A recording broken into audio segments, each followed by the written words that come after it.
All right, this is Matt Piantadosi. We're going to get going. And before we dive into the presentation, I just wanted to mention the next up-and-coming event. And that's going to be a 2017 Electrical Code Update Seminar for the licensed electricians via license renewal. We have a 15-hour code update seminar. It's going to be hosted by the Paul Revere chapter of the Electrical Inspectors Association in Boston. And this seminar is going to have about a dozen different instructors, different industry experts, code-making panel members, and electrical inspectors.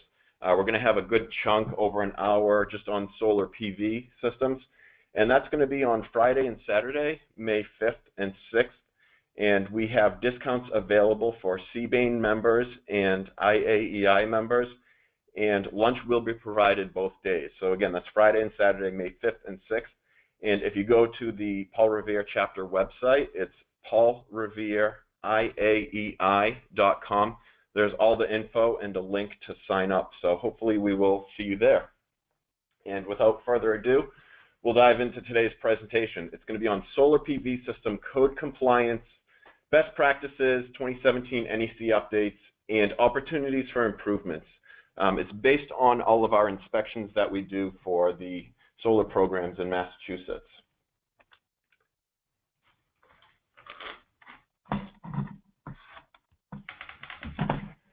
So what we're going to do is we'll start with a brief introduction and then dive into some code updates. We'll touch upon PV interconnection, array, system labeling, talk about inverters, grounding electrode system, inverter output and AC circuits, outdoor wiring methods, and then we'll finish up with rapid shutdown. So we'll try to cover all aspects of a PV system. Again, code updates as well as some of the common violations that we see on our inspections. And for you installers out there, maybe you'll recognize some of those photos. Hopefully they're on the best practices photos. But again, we really love working with installers. So a little bit about myself. I'm a manager of solar field operations at the Cadmus Group. I have an electrical engineering background, and I'm a licensed electrician in a handful of states. I often find myself the translator between the engineers and the electricians. And I really like working closely with electricians and also electrical inspectors. I'm a member of the Inspectors Association in Boston as well. So again, I work really closely with the inspectors, and I'll have my contact info at the on the last slide. So if anyone has any follow-up questions that they don't think about, that they don't want to type in, I'd be more than happy to answer any questions for you. A little bit about the Cadmus Group. Basically, we're renewable energy, technical and economic expertise. We have more than a decade of experience working with different clients to support renewable energy in New England. Primarily Mass Clean Energy Center, we work on a bunch of different programs. Commonwealth Solar, you may remember us from that program. And more recently, the Solar Loan Program, Solarize Massachusetts, as well as Mass Solar Connect. We also do work in Rhode Island, New York, and we do work providing owner's agent technical assistance for different Department of Energy resource green communities. About our inspections, so on average, and we're talking residential inspections for the most part today with these programs that we inspect for, we typically spend 1 to 2 hours on site, and that's really determined by the quality observed and the complexity of the system. So if we see a really great quality system, it's really simple, you know, we're going to be more closer to the hour, maybe even under an hour. If it's very complex, multiple arrays, a lot of equipment, we might be closer to the 2 hour plus side. We want to make sure we really get an understanding of what was installed, look at all of the system components top to bottom, and just really assure that that system is installed properly and done to code. So in addition to NEC code compliance, which is what typically the electrical inspectors are looking for, we also look at different program compliance. So equipment verification, we want to make sure that the system size is what was on the application, on the project completion form. We also look at production and total solar resource fraction, doing the shading analysis, verifying that the customer is getting the production that they had inspected, and then any technical requirements as well for the program. So we look at that as well. Now a little bit about our inspections, especially for the Mass EC programs.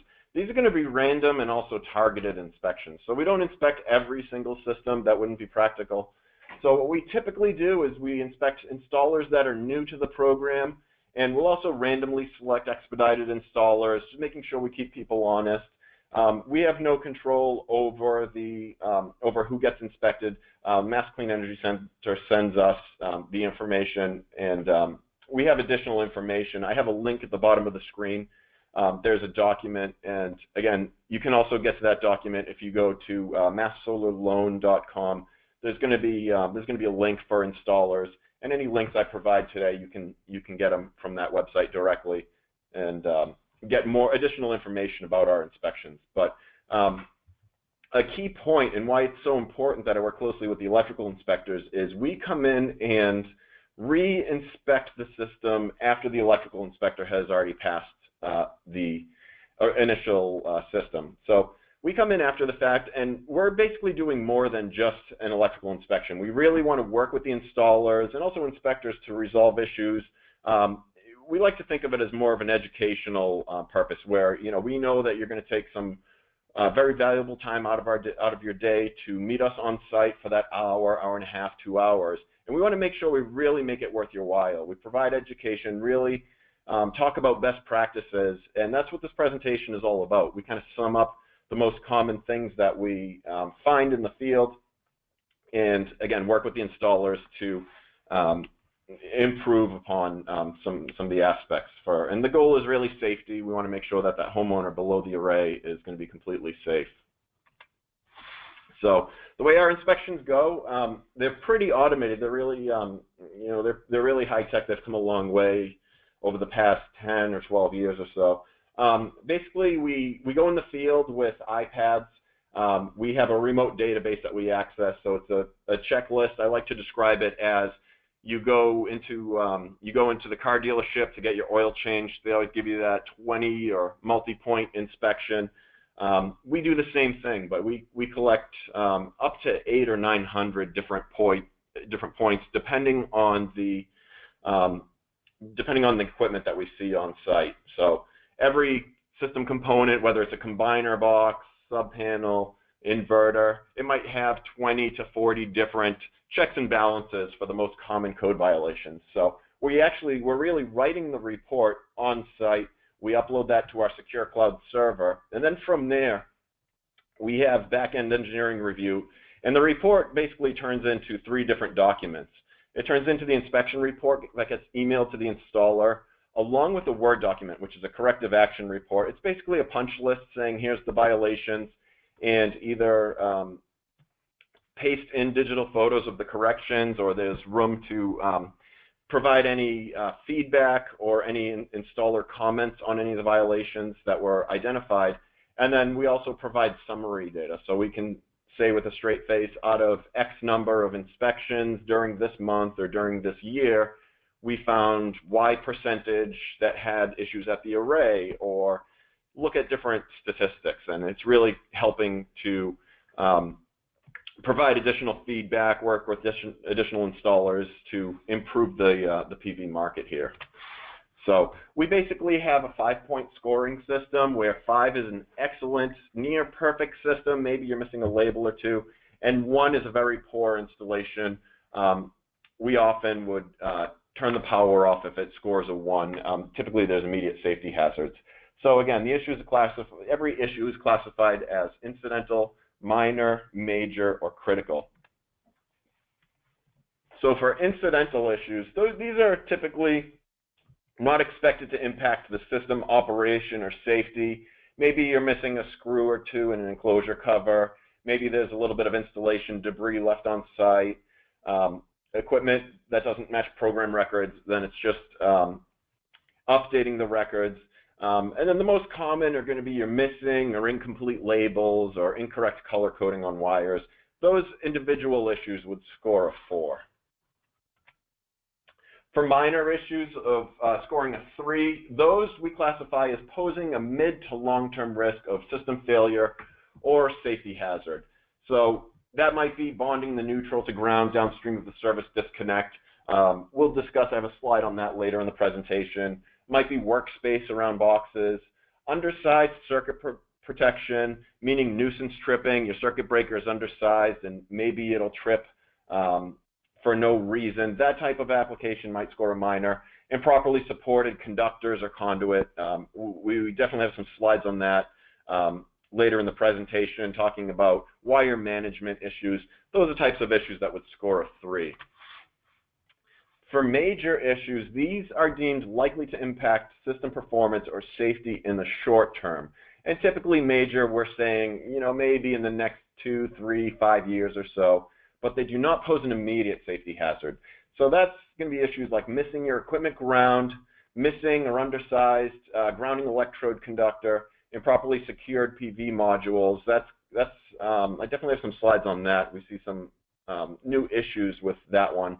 And then thermal expansion joints in long conduit runs. And for residential, we typically mean PVC conduit.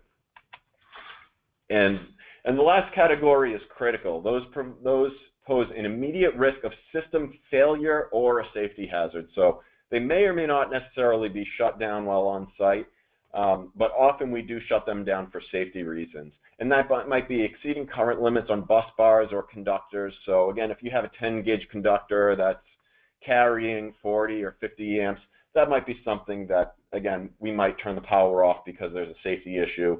If we get on site and the system is already in ground fault mode or disconnected conductors are observed, that might be another issue scoring a 1. Exceeding the inverter voltage limits. The nice thing about that one is with the new inverter technology, it's not that easy to do, unlike the older inverters where that was a lot more common. And another one that in that category is use of non-DC rated equipment in DC circuits. Again, with a lot of the DC components built into the inverter, we see that not being as severe of an issue as in the past. So today's presentation, again, we're going to really talk about Article 690, solar PV systems, some of the changes, really get into Article 705, where it all connects into the grid. And when we talk about common violations, more often than not, we see violations with Article 250, grounding and bonding, and Chapter 3, our wiring methods. So for you electrical inspectors that are on the phone, I'd really like to say that with solar, it's basically an outdoor electrical system. The metal parts need to be grounded if they're likely to become energized. It's outdoor wiring methods. We need the proper outdoor components. And don't forget what you already know. Treat it as if you were looking for issues in compliance with Chapter 3 or Article 250. All of those requirements apply to solar PV systems. And obviously, Article 690 and 705, they complement that foundation of the code book. So don't forget what you already know. I really like to say that a lot because sometimes we forget the basics. So we'll dive in talking about PV interconnection. So we're not going to do an ask the audience or anything, but if we take a good look at this photo, often we get the question, is this a supply side connection or a load side? And as we can see on the right-hand side, it's a little tough to tell, but you see the service drop coming down on the right-hand side of the meter enclosure. We see the electric meter, and then we see a circuit breaker. That circuit breaker is most likely the service disconnect, and then look where the PV conductors are connected. So they're connected on the load side of the service disconnect. So that is actually a load side connection. There's a big misinterpretation that that's a supply side connection or what people call a line side tap, but that's a load side connection. And we've got some more slides on that. We'll talk about the difference between supply side and load side connections. Again, this next example, at first glance, you might think it's a supply side connection because you're on the main conductors coming into the electrical panel. But if you look a little further down, you notice that there's not a main breaker. And so again, we would assume that there's a main breaker located or a service disconnect located remotely from this panel board. And this is looking like a load side connection. So again, there's going to be a lot of consideration we need to do, and we'll talk about the code that applies at this location. So Article 705.12 has been simplified a little bit in the 2017 code and broken down into two basic sections. 705.12a is talking about supply side connections, and 705.12b talks about load side connections. And it's really important that when we distinguish supply side versus load side, we're talking about supply side of the service disconnecting means. So for residential installation, that's supply side of basically the main breaker, and load side of, again, the service disconnecting means, which includes feeder taps and backfed circuit breakers. So those two photos that I just showed, those were actually feeder taps, not supply side connections. So let's take a look and see what we can do with supply side connections. So again, we're on the utility side of the main service disconnecting means. Typically in Massachusetts, we're going to be on the customer side of the utility meter. So if you look at the photo on the right-hand side, you can see the service lateral coming into the meter socket on the right-hand side. That may or may not be how the utility wants, that may or may not be the appropriate side where the utility wants to come into it. But just as well, on the left-hand side, we see that conduit leaving the meter enclosure, and then we see what looks like some sort of tap box. That was probably replaced with a conduit body, an LB, and now we have a solar connection. So we're tapping in, we're connecting into those conductors on the customer side of the electric meter, but on the utility side of the main service disconnecting means. And we would assume that those conductors, those service entrance conductors, go into the house to maybe the main circuit panel that's located in the basement or somewhere not pictured in this photo. So another way to think of this as a second set of service entrance conductors. Now, it's not a second service, but there's some terminology in Article 230, especially if you look at 230.82.6. It's a set of service entrance conductors. Now, we had a big change in the 2017 NEC, and that's going to be 690.13c. So that disconnect, like you see in that photo on the right-hand side, if that disconnect is the PV system disconnect on the utility side of the service disconnect, so basically tapping into those service entrance conductors, that disconnect needs to be suitable for use as service equipment. So one of the ways that a disconnect is suitable for use as service equipment is it has an interruption capacity, and it also has a provision for a neutral ground bonding, to bond the neutral and the ground. So we see that in Article 690.13c.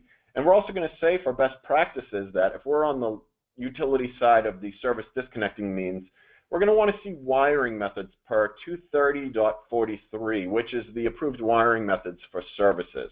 Again, it's a fine line. We're not really talking about a separate service here, and we get caught up in the definition sometimes when we think about disconnect location and all of that. But again, for best practices, we're going to want to wire that by one of the wiring methods. So in other words, probably not NM cable, probably not UF cable. We're going to want to see something per 230.43.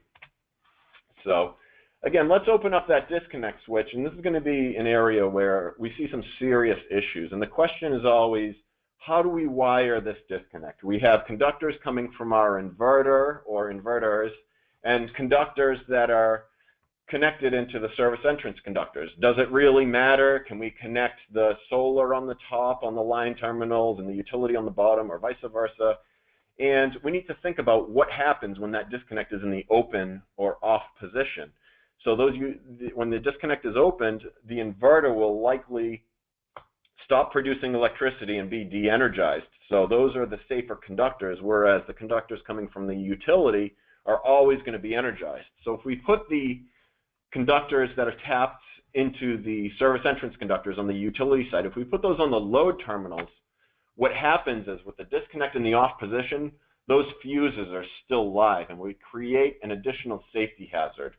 So we're always going to say that no matter what, those utility conductors should always, always, always be on the line side, on those line terminals. You see that protective plastic or the arc shield a little below the arrow, and again, that's also to help protect against the user exposed to any live electricity. So again, we should always wear our safety gear while we're opening up any enclosures that are perceived to be energized. But again, just be aware, and for you electrical inspectors out there, you electricians, whether you do solar or not, I can't stress enough how important it is that if you open up any of these disconnect switches, any fusible disconnect switches on solar, always test the fuses, test the conductors before you work on them. Because again, if they are wired backwards, those fuses are going to be energized just like that photo, and it creates a dangerous situation. So the next point I wanted to talk about, and this is definitely, there are many different interpretations about this, but we're going to talk about the grounding service supplied alternating current system. So in other words, the supply side connection, inside the disconnect you have the grounded neutral conductors on the neutral terminal, and then you also see that green screw installed. And we always get the question, do we install the green screw, do we not, does it matter? And the real answer here is it's really going to depend on what the local inspector is going to want to do. One interpretation is going to be Article 250.24A1, and that's going to be the grounding electrode conductor shall be made at any accessible point from the load end of the overhead service conductors, service drop, or underground service conductors or service lateral. So that connection shall be made from the load end of that point to the terminal or bus which the grounded service conductor is connected at the service disconnecting means. Now, I just contradicted myself because I said, well, this is not a service disconnect per se, but we follow the wiring methods of Article 230. So we wire it like a service disconnect, but we may or may not call it a service disconnect. We also see a little bit of guidance in 250.92. One of the issues that gets brought up a lot that might be confusing is how are we tapping in, how are we connecting into those service entrance conductors? Are we connecting in via the main electrical panel where there's a white, neutral, grounded conductor available in addition to a grounding electrode conductor and equipment ground? Or are we in that photo that I showed you earlier of that, I'll say, tap box below the electric meter? If that's SE cable or SEU cable coming down, we're only connecting into 3 conductors, 2 hots and a neutral or ground or whatever you want to call it. So again, that might depend on where you're connecting in and whether you bond that grounded conductor to the grounding electrode conductor at that location via the green screw, the main bonding jumper, whether you do or not. So again, we think it's best practice that you do ground it there following 250.24A1, but really do check with the local inspector because there's a lot of different opinions from very reputable sources, and there's really no consistency. The code doesn't really provide that much guidance. Again, we only have that new article in 690.13C that said that disconnect shall be suitable for use as service equipment, but it doesn't say whether we install the green screw, whether we don't. So again, talk to the electrical inspector. So again, just to illustrate the disconnect, either the green screw not installed or the green screw installed. And when in doubt, if you don't install that green screw, I say, well, put it in the bottom of the enclosure and maybe they'll want it installed. At least you'll always have it there. So it all depends on, again, what the local inspector wants. And I'm really hopeful that we see a little bit more guidance in maybe the 2020 electrical code. So another question is, okay, is this legal? What we have here, we have an existing utility meter enclosure. And as you can see, this was probably done by a cost-effective electrician. And what we see here is the solar conductors are doubled up under the lugs of the meter enclosure. And what this creates is 2 to 3 violations, depending on how you count them. We have a 110.3b violation, which is violating the listing on those lugs of the meter enclosure. A lot of the meter enclosures, it'll tell you right on it the terminal ratings and how many conductors under the lugs. This particular meter enclosure is only listed for 1 set of conductors. We also probably have a 110.14 violation, dissimilar metals in contact with each other. And then for bonus points, we might have a violation of the utility requirements. A lot of local utilities don't like any connections in their meter enclosures. So again, connecting into the meter enclosure, in theory, sounds great, but in reality, there's a few different violations that could arise. And again, that last requirement, because I do know that some meter enclosure manufacturers do make some lugs, maybe we call them piggyback lugs, that we can replace those set screws with, and to provide an additional connection for quote-unquote tapped conductors. And that would be a code-compliant method, but again, the utilities might not like that connection to be made anywhere in the meter enclosure. So again, check with the local utility that you're working in, but we usually don't see any connections inside the meter enclosures. And they're really easy to find out. So again, if you see a photo like this where you see a disconnect switch maybe nippled right into the meter enclosure, you know that it's probably not done in accordance with the utility requirements. So that would be something to question as well. Another big issue we see, again, I touched upon this, but the terminal rating. So every terminal has a rating of the maximum number of conductors, the size of the conductor that is being used, and also we saw another code change in the 2017 code. I want you to be aware of, it's in Article 110.14, but it discusses the terminal ratings and the torque settings. So again, in addition to the number of conductors, it's also the torque settings need to be followed, the tightening torque. And the code change says that the settings need to be basically proven to the authority having jurisdiction. So now we have to prove that we followed the manufacturer's torque settings. I don't know of a good way other than maybe showing them your calibrated torque tool, or maybe take a picture while the person is torquing it. A lot of times we also see a paint marker with the line across the lug to indicate that it has been properly torqued. But again, it's not going to be a great, there's no real great way to prove torque settings, but I just want you to be aware because that could be an up-and-coming issue that inspectors might look at. The next topic I want to discuss is one of my favorites, and I'm sure as an installer, one of your favorites, and that's regarding the insulation piercing connectors, or the taps.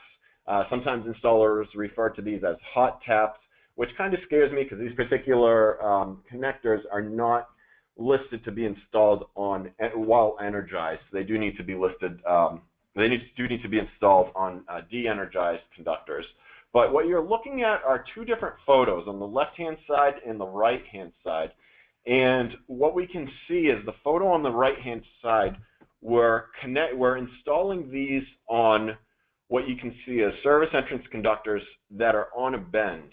And the installation instructions, the data sheet, shows that if they're installed on a bend, that's incorrect placement. So you're not catching the right number of teeth, or you're not properly biting down on those conductors. So what that turns into is, again, a poor connection, loose connection, and that's just a recipe to create a homemade space heater, which, again, is a cause for early failure. So I know there's a lot of installers that really love using them, but I really encourage you to just take a look at the data sheets on these.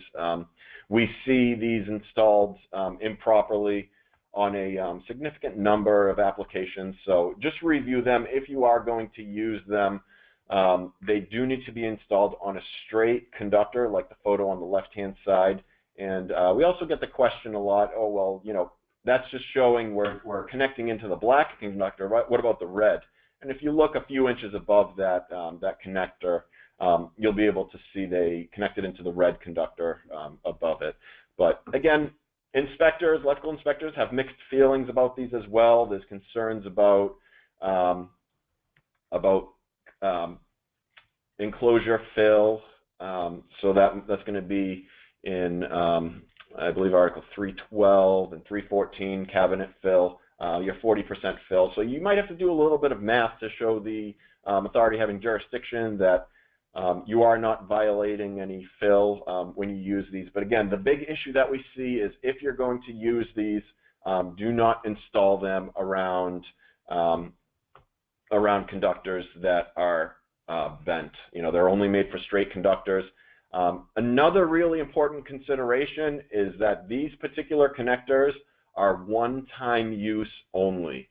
So if you made a mistake and you need to replace them, that whole connector needs to be basically thrown out or recycled. It's really not intended to be reused. Now, it's probably nearly impossible to prove if something has been reused or not, so I just wanted to share that. And again, you can get the data sheet for this product online. This is just one example of the most common product that we see, but there's other manufacturers as well that have this. So just make sure you understand the ratings of the product when you install them. This next photo, it's not really common in Massachusetts, but this is more of a Rhode Island issue. Any installers that do work in Rhode Island, what they have, there's one program that has a second service drop, and they're using those same insulation piercing connectors in an outdoor location. And these particular connectors, they're not listed to be used in an outdoor location. They need to be installed inside of an enclosure. So anyways, bonus points for any installers that work in Rhode Island. Just be aware that these particular connectors can't be used outside. I don't really see this connection method in Massachusetts because this would be upstream of the utility meter.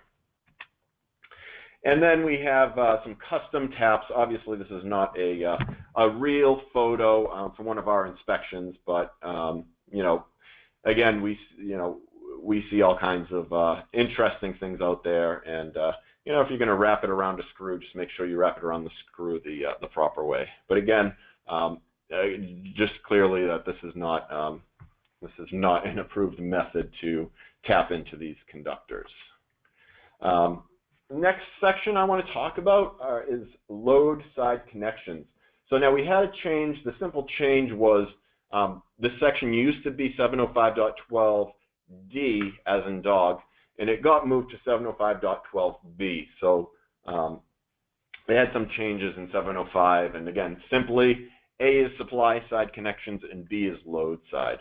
So the key sections we're going to talk about today include feeders, which is B21, and busbar interconnection, which is B23. Now the next code references for this handful of slides, it gets pretty complicated. There's a lot of B2, 1A, 1B, this and that. So I'll try to go slowly so you can follow along, and if anyone has a code book, if they're following along, you can highlight or circle the appropriate sections.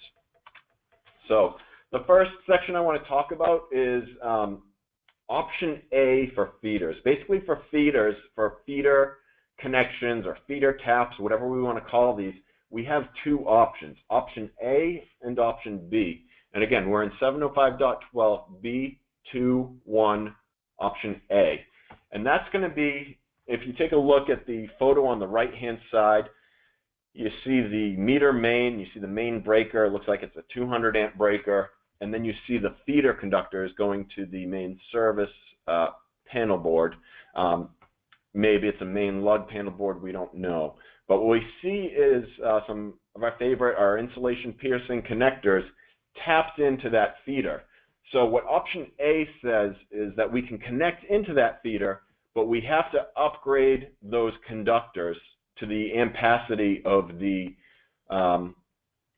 new current that we're putting on those feeders. So that's basically our PV inverter current times 125%, obviously for continuous load. So we take our 125% of our PV inverter current, add that to the existing feeder ampacity, and that'll tell us the new ampacity for the feeder. Obviously not a practical option, upgrading those conductors, as well as maybe that main lug panel board that's downstream of that.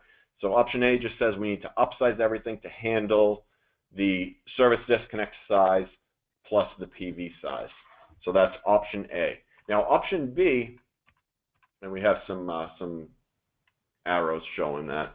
Option B is going to be, you can add in that PV inverter and the 125% of the inverter current, but instead of upgrading your wiring, upgrading your panel board, just put overcurrent protection to match the existing feeder ampacity. So in other words, if you have a 200 amp primary source, 200 amp service disconnect, 200 amp main breaker, those feeder conductors, which are right there, are most likely rated for 200 amps.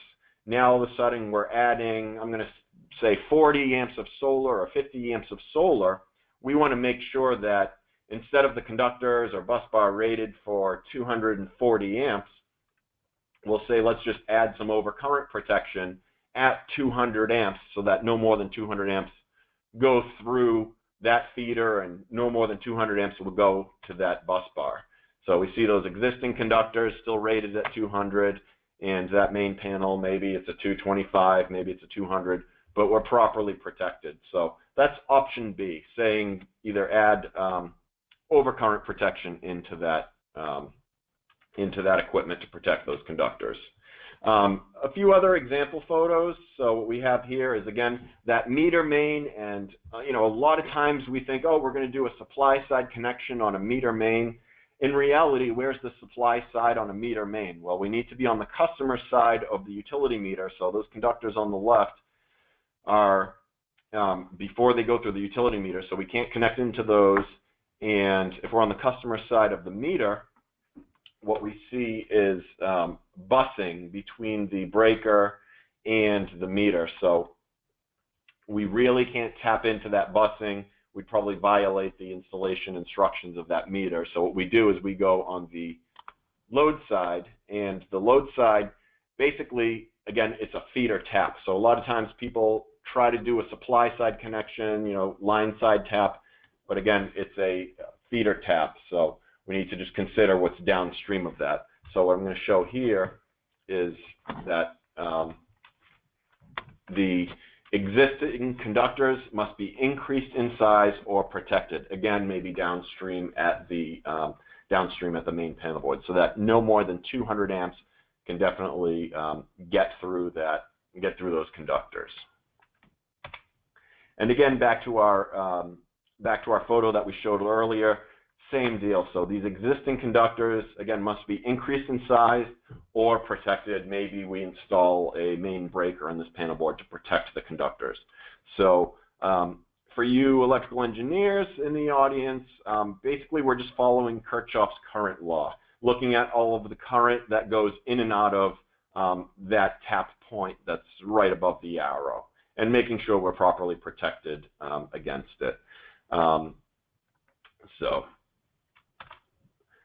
The next type of connection I want to talk about is the busbar interconnection. And again, we have three or four main options, three main options that I see all the time. We'll talk about some other options. So we're going to be in 705.12 B2.3a, and we're, again, option A. It's not the most common option, but I'll touch upon it. Basically, this option, I took some example numbers, and what we're going to say is we have a main panel board. It has a 125 amp bus bar, but the main breaker is only 100 amps. So we're allowed to take the bus bar at 100%. So that would be 125 amps we can load that bus bar up to. So that means 125 minus the 100 amps. That allows for up to 25 amps of inverter continuous output current. So for this example, I took an inverter continuous output current of 14.4 amps multiplied by 125%. That gives us 18 amps. So we'd put that on a 20 amp solar PV breaker. 20 amps plus the 100, we're under the 125 amps. So again, the inverter continuous output current is 18 amps. You go by that number, whereas prior to the 2014 code, we went by the breaker size. So no matter what you go by, whether it's the 18 or the breaker size, for small residential systems, the math comes out the same. For installations with multiple inverters, that's where, again, you'd really want to focus on that inverter continuous output current. But again, what this is basically saying is you're feeding the bus bar up to 100% of its capacity. So if we have a 100 amp panel with a 100 amp main breaker, we're already at capacity. We cannot use option A. It doesn't work for us. So that's when we go into option B. Now, option B is what's known as the 120% rule. And again, nothing's really changed from the 2014 NEC. We take the bus bar rating, multiply it by 120%, and that's our new number that we can feed the bus bar up to. So for this example, we take a 100 amp bus bar, 100 amp main breaker. We're allowed to feed that with up to 120 amps of current. So same example, we do the math, we get 18 amps for our inverter current, and again, we're allowed to connect that 20 amp breaker in the panel. But the caveat here is that that solar breaker, if we're beyond that 100%, which 118 amps is over the 100% rating, if we're beyond that, that solar breaker needs to go at the opposite end, which in most cases it's the bottom, but I don't like to say, oh yeah, it's always the bottom right or the bottom left. It's the opposite end where it's fed. So bottom fed panel, that solar breaker would actually go at the top. And then we need a label, which we'll discuss a little bit later, that indicates not to relocate that circuit breaker. An option that we saw, option C, we saw this new in 2014, and it's really designed for AC combiners. And that's going to be one of the only places I can think of in the code where we actually add up all of the load breakers, and we use that to make sure that we're under the bus bar rating. Obviously, if we did that in a main panel, we'd end up with 300 and 400 amp services. So that's not standard practice when we size services. But for this option, which is really intended for an AC combiner where you bring multiple inverter circuits together via panel board, it's a nice option. So basically what it says is add up all the breaker ratings excluding the main breaker. So it's almost like you get bus bar protection based on the load breakers. So in this example, I'm going to say your PV breakers add up to 80 amps, so you have 4 20 amp double pole breakers, and then maybe you have a 20 amp receptacle on it or some sort of load breaker. 80 and 20 is 100 amps of load, 100 amps of PV plus load breakers on that 100 amp bus bar. You're good to go. Now there is a label requirement for that AC combiner, which we'll talk about, but it's in that same article. And the two take-homes for that label are it's fed by multiple sources and basically not to add additional loads. So when we read that label, there's a lot more language, but that's basically what it says. Those are the two take-homes from that label. We have a new option for the 2017 code. That's going to be option D, and it's not going to be a huge, I don't think we're going to see a lot of this, but for center-fed panel boards, which there might still be a few in Massachusetts here, it allows us for the first time to make a PV connection in center-fed panel boards without engineering supervision. And it's basically going to be that 120% rule applied at one end, but not both ends of the panel board. So again, you do that same math as if you applied the 120% rule, and you're allowed to do that at one end, but not both ends. So that's basically what it's saying. Again, we might utilize that, but as you know, center-fed panel boards in Massachusetts, while they do exist, we don't often see these, but it gives you an option. Another new change that I want to talk about is very exciting for some installers that install microinverters, but it has to do with that article that required arc fault circuit breakers to be installed on basically microinverter outputs. Now, as we remember, the issue was that the arc fault circuit breakers, if you actually took a look at them, where they connect into the panel board, they're marked line. And if a circuit breaker is marked line and load, it basically meant it could not be reverse fed. So there were no products on the market that were able to comply with this article. So basically, 705.12d6 has been removed in the 2017 NEC. And again, it's because there were no products able to meet that requirement. So again, the code eased up on a requirement for 2017.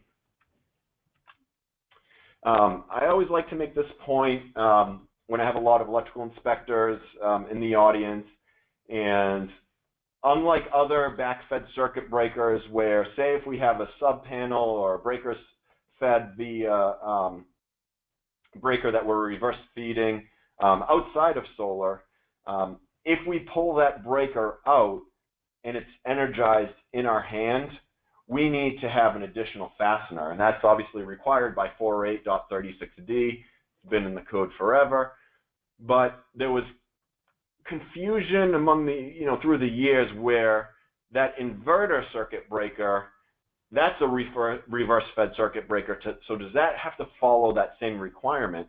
And they moved it around between 2011 and 2014, but it's always been permitted to omit the additional fastener, because unlike that backfed breaker on a sub panel, that inverter circuit breaker, if you remove that while it's energized, that inverter shuts down and now it won't be live in your hand. So again, 705.12b5 says that you're permitted to omit that additional fastener.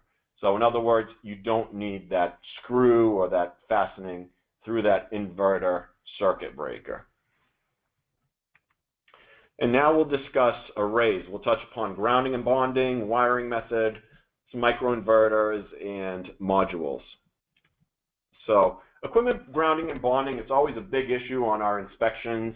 That's going to be right out of 690.43 and the basics out of Article 250.4. And what it says, basically, 250.4, 690.43, all metal parts likely to become energized, whether it's the module frames, the racking, metal raceways, enclosure, all of those parts enclosing energized electrical equipment or in contact shall have a low impedance ground fault current path back to the source or ground detector. So in most cases, if you're on the array, it's back to the inverter or maybe back to the main AC electrical panel. So how do we do that? There's a bunch of different methods. I want to focus on another misconception, and that's going to be out of 250.8, that connection of grounding and bonding equipment. So again, this would apply to a solar application as well. 250.8 basically allows for listed pressure connectors, terminal bars, exothermic welding, and focus on machine screws, standard or thread forming that engage two or more threads or that are secured with a nut.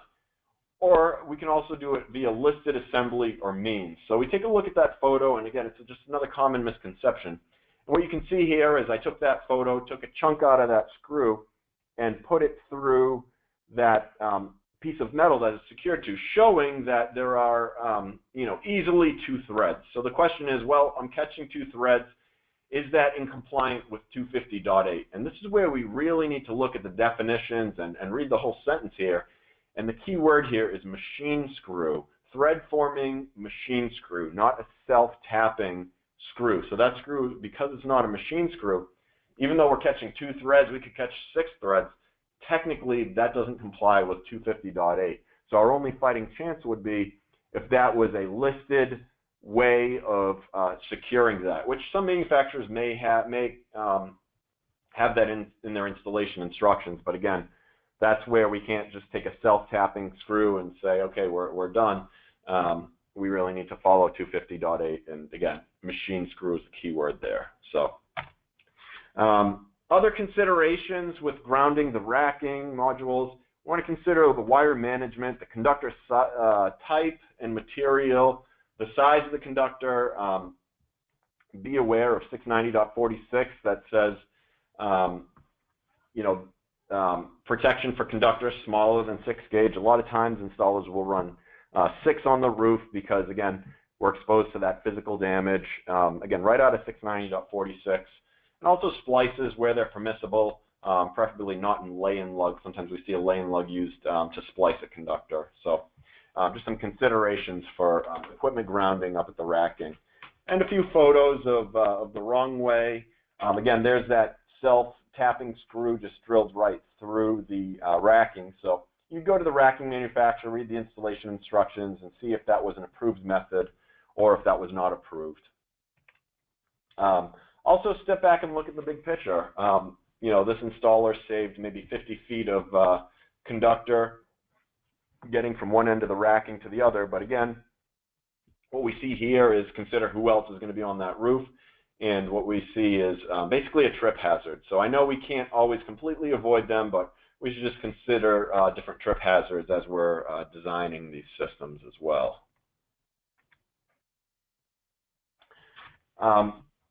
The next thing I want to touch upon is module frame grounding. We've definitely come a long way in the industry from the days where we used lay-in lugs and copper wire on every single module. We had issues with those lugs being not outdoor rated, or maybe we did use the direct burial ones, but we used the copper, and we know that copper and aluminum don't play well together, so we saw a lot of corrosion. And then we saw the listed fittings where we got away from the laying lugs and we were using the weeb lug or equivalent, use the racking. And now we're coming into the latest, which is typically integrated bonding, where our mechanical connections are listed to bond the equipment. So I want to spend a couple of minutes later on talking about the integrated bonding hardware and making sure that we're installing it at the proper locations and understanding the hardware that we're installing as well. And of course, we have some older plastic frame systems which don't require any bonding. So advantages and disadvantages to those as well. So here's a few examples. Again, we have that maybe it's a copper lug in contact with the aluminum. You can take a look at the shiny green ground screws they used, which aren't so shiny or green anymore. And also another thing that really sticks out in this photo is take a look at the upper left-hand side. You notice that bare copper in contact with the aluminum and that galvanic reaction. Now, obviously, that's not just a week after the installation. That might be a year or two. But just be aware, just be really careful. I know a lot of people love using bare copper conductors, and just be aware. Try to, you have a lot of aluminum and dissimilar metals. You want to just make sure you keep that bare copper separate. If you do use an insulated conductor, which you can use, just be aware that it needs to be sunlight resistant. So your THHN, THWN isn't going to really suit, isn't really going to be good in that application. You really need sunlight resistant conductor like PV wire, RHH, RHW2, that type of USC2, those type of conductors that usually you'd find a sunlight resistant property on those. And there's always the question, can it be solid, stranded, what do we use? And I'll just defer to the manufacturer's installation instruction, especially the lugs. There's some lugs out there that are only listed for solid conductors, and other ones that are listed for solid and stranded. So just be aware of what you're installing and have the installation instructions handy, so that if the electrical inspector takes a look at the or questions anything, you have the spec sheets right there. It makes for a more efficient inspection for sure. And again, an older photo, but using those weeb lugs there, if you can see those sharp points on those lugs, again, it's probably not installed properly. Those points are made to be between the module and the racking. Also note is a lot of this hardware, especially like these weeb lugs, a lot of these, not all of them, are only listed for one-time use. Again, probably be near impossible to prove that it was used multiple times, but just be aware that any insulation piercing or what you're looking at there, or even some of the wire connectors that people use, are really only one-time use. We see issues with this. So this particular manufacturer has integrated bonding hardware, great hardware, but the issue that I'm showing here is just the mid clamps for this particular example are listed for integrated bonding. And we see that note on the lower right-hand side is that the end clamps does not bond the module frame. So where does that get us into trouble? That photo on the left-hand side is the module is secured via end clamps only. So in that case, we would need to refer to additional bonding means to bond that module frame. So that's where we get into a little bit of trouble with integrated bonding. Again, that's where just understand the hardware that you work with.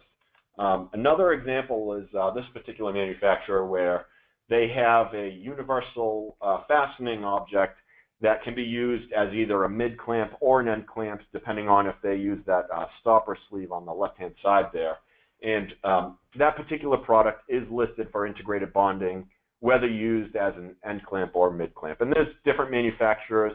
Like I said, people always get into trouble a little bit with the end clamp, so just make sure you understand the types of hardware that you install.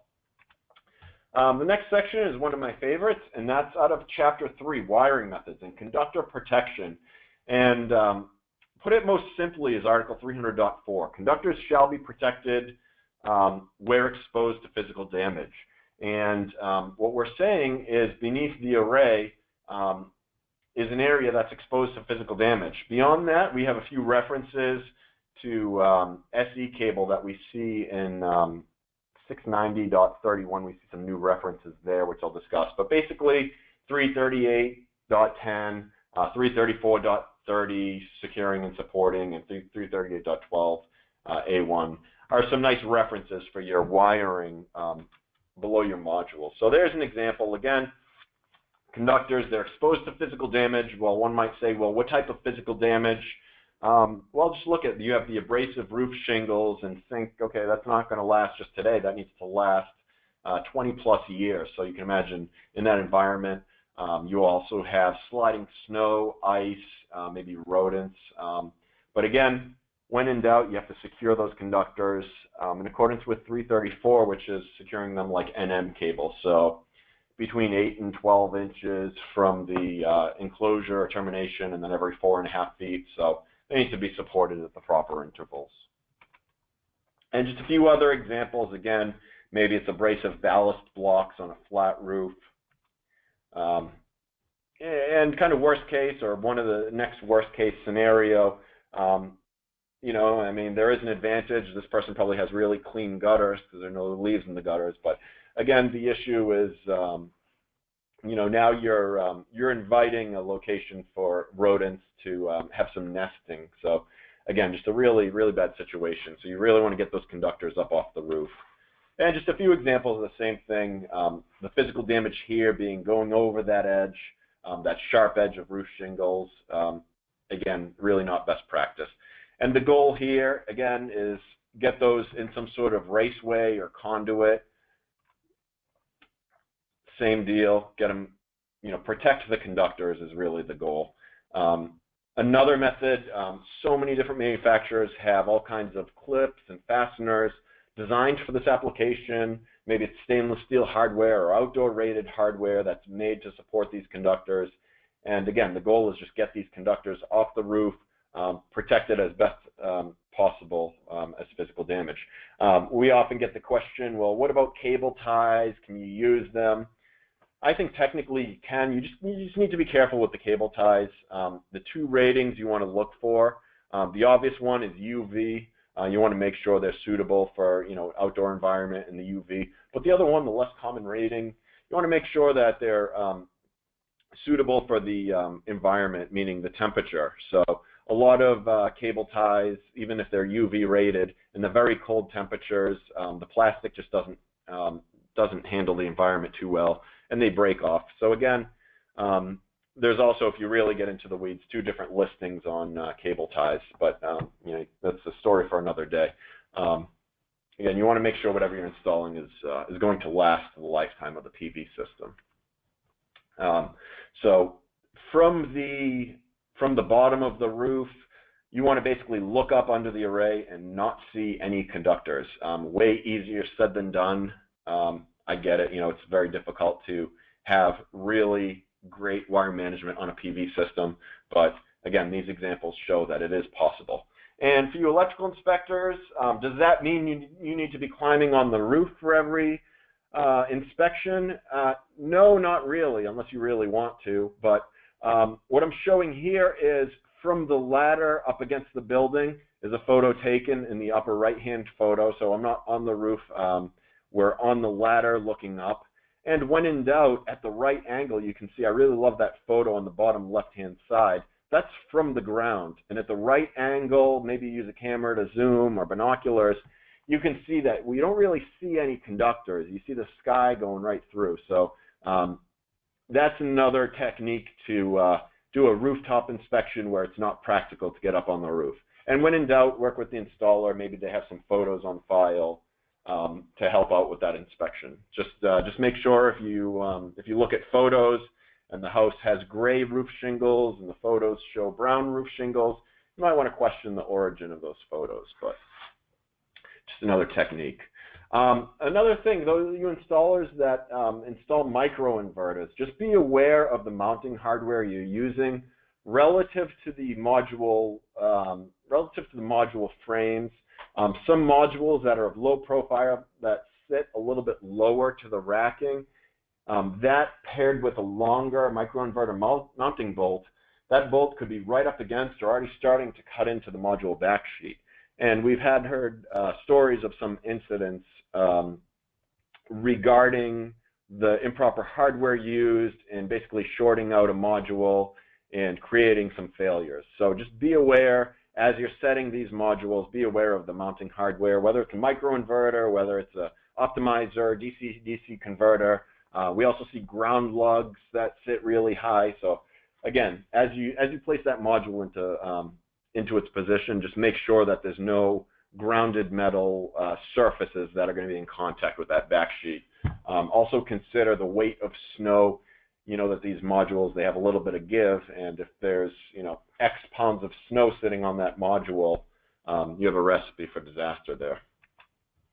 So a review of readily accessible locations, no real changes in 2017, but 690.31a talks about ground-mounted arrays, and the readily accessible conductors need to be guarded or installed in a raceway. And as you know, it's not really practical to get these into a raceway. We have connectors on these, and it's just impractical. So we need to either make them not readily accessible by maybe building a fence around the system or some other approved protection method. Yellow caution tape, I would say, does not cut it for guarding the conductors. We'd want to see something a little more permanent for protecting those conductors. And just a few other examples, maybe these could be installed in a raceway. We do see a connector there, so again, maybe we build a fence around that system. But again, the goal is to prevent unqualified people from accessing those conductors. And I believe the code says anything over 30 volts DC. So again, you look at your module specs, even if you have microinverters there, you might be operating just above the 30 volts DC. So you need to protect those conductors as well, guard them somehow. A few examples, and again, this is where you really want to check with the local inspector and see what they're going to approve for guarding the conductors, whether it means build a fence around it, whether it means put some sort of protective backing behind the modules. It's going to really depend. A few other examples, maybe you incorporate a fence into the design, or again, fence around the entire system as well. The next thing we'll talk about, again, continue our conversation about securing modules, mounting and securing the modules. The take home here is really read those installation instructions. I never thought I'd be reading so many sets of installation instructions as I have in my years at Cadmus. It's a real eye-opener when you actually read them and see what's going on. So what I'm going to talk about is this particular branch module. We see a lot of issues with this module mounted in landscape.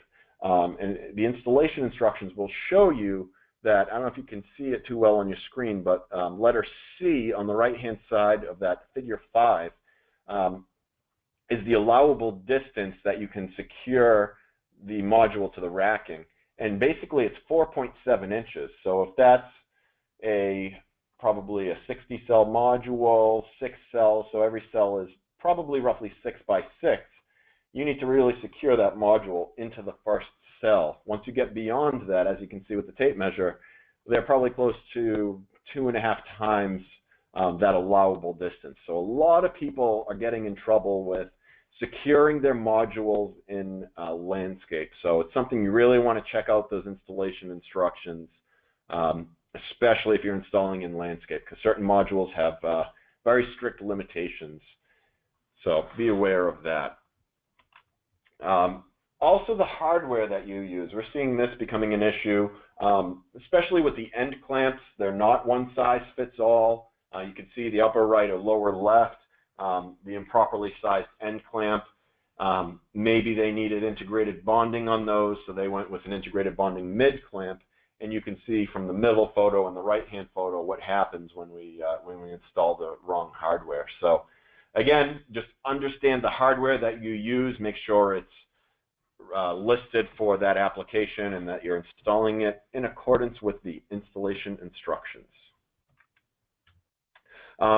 Another common issue we see is the rail length. So some of us like to cut the rail nice and close so that there's no overlap. But the issue becomes that's basically aluminum exposed to different temperatures. You're going to have a little bit of expansion and contraction. And again, I'm just going to say follow the installation instructions, whether it's a ½ inch beyond the clamps to allow for that, whether it's 1.5 inches beyond the module frame or whatever it is. If we get too close, oftentimes we get into trouble there. So we want a little bit of overhang. Consult the installation instructions with how much overhang we need on the racking. And again, just a few other examples of unfortunate examples when we cut it a little bit too close. Maybe there's a little bit of meat at the other end. We can shift the modules, but again, that's that concept: measure once, cut twice, measure twice, cut once. So just make sure you have enough meat on the end of those rails for those clamps to sit securely. And then this one is basically, again, these are real inspection photos. Every one of these are from our inspections. And the take home here is just to double check your work. You want to make sure that any hardware you use to secure the modules, it's actually there and that it's installed properly. So just going through the photos, upper left, you see the T-bolts didn't really catch into the racking too well. So if you give a lift on those modules, they'd come right up. The next photo in, top center, missing the end clamp completely. The right-hand side, the mid clamp not properly installed. Lower left is a little bit scary. You're missing 2 end clamps there. That means that particular module is only secured by 2 mid clamps. And then we had a misfire on the lower right-hand side where that particular clamp is not clamping into the module. That's that low-profile clamp. So again, really double-check your work. It's impossible to inspect every single module while on site, but we really try to get an idea of how the modules are mounted to the racking and do the best we can to make sure that they are properly secured so they're safe. So next quick topic of discussion is in regards to roof penetrations and flashing. Mass State Building Code says that any roof penetration requires flashing, and that's very common with the L feet. We know that, and maybe our rooftop enclosures with built-in flashing, as long as it's installed properly. So that photo on the right-hand side, it has the flashing, but it's not really under the shingles as it should. But the big misconception is a roof penetration are conduit supports. If we're penetrating the roof with a screw or lag bolt to support conduits, support our rooftop raceways, technically that penetration also needs flashing as well. So just be aware of that as well. Lag bolts especially, and this is a tough one, but make sure your lag bolts go straight through the rafters. It's always good practice to go in the attic if it's accessible after the fact and see if you see any lag bolts, those shiners. If you do, that's an area for high water leaking. And what happens if you see one of these, if you install it wrong, well, then just drill a second one and hopefully you catch. So we see all kinds of exciting things out there. But in reality, and again, this next photo is a real photo from our inspection, you can see already water penetration. So it's so important that these lag bolts connect into the rafters at the appropriate locations. And again, this is going to be one of those things way easier said than done, of course, but always give it the extra effort, double check in the attic to make sure we don't have any misfires. So the next section we'll talk about is PV system labeling. Always have some sort of issues and misconceptions with labeling. So we're going to go over kind of the best practices and the most common labeling issues that we see on our inspections. What you're looking at on the left-hand side is what I like to call a Cadmus inspection survival kit. So I strongly encourage the installers out there, while they get electrical inspections, whether through Cadmus on our inspections or from the local inspector, have some labels on site, and it might be a real easy fix to satisfy the inspector. So the first article actually is not out of the solar article, but it's 11021B, and we saw some changes in the 2014 code and a couple changes not super significant to solar in 2017. But 11021B is basically for field applied hazard markings, and it's code wide, not just for solar. But basically what it says is they shouldn't be handwritten, and they need to be sufficient to withstand the environment in which they're involved. We also see an informational note, which is not mandated by the code, but it's a very strong suggestion. And the informational note says that the words, colors, and symbols should meet the ANSI Z535.4 standard, which is danger is red, warning is orange, caution is yellow, and so forth. So you can take a look at that, and that's going to be good practice to. And we start to see a lot of code references from the 2014 code. A lot of 690 references point to 11021B because historically we all know, you see a disconnect switch with solar, it's just plastered with red and white labels, and it's that question, how many labels are too many?